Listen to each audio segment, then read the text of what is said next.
కత్తి మహేష్ మొన్నటిదాకా పవన్ కళ్యాణ్ పై సోషల్ మీడియాలో వరుస పోస్టులు పెట్టిన కత్తి ఈ మధ్య పవన్ చంద్రబాబులు తోడు దొంగలంటూ మరో పోస్టు చేశాడు. తాజాగా కత్తి మహేష్ ఏపీ ఎంపీలను టార్గెట్ చేశాడు. ఈసారి కత్తి మహేష్ ఏపీ ఎంపీలపై విమర్శలు గుప్పించాడు. ఆంధ్రప్రదేశ్ రాష్ట్రానికి చేవగల ఎంపీలు కావలెను అంటూ పోస్టు చేశాడు. ఈ సందర్భంగా ఓ నెటిజన్ చేవ అంటే ఏమిటని ప్రశ్నించగా పార్లమెంట్లో గొంతు విప్పి రాష్ట్రం కోసం పోరాడటం చేతనవ్వాలి, అదే చేవ అని సమాధానమిచ్చాడు కత్తి మహేష్. ఈ పోస్టుపై సోషల్ మీడియాలో దుమారం రేగుతోంది.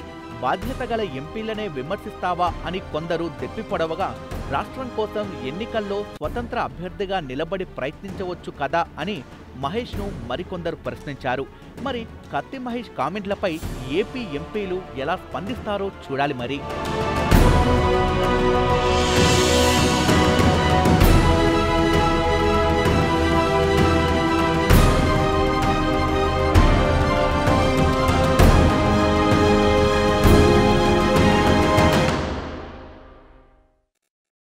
Hi, this is Vijay Devarkonda. Please do subscribe to New Waves. ఇలాంటి మరిన్ని మంచి వీడియోలు కావాలని కోరుకుంటున్నారా? అయితే పక్కనే ఉన్న గంట సింబల్ను క్లిక్ చేయండి. అలాగే సబ్స్క్రైబ్ చేయండి.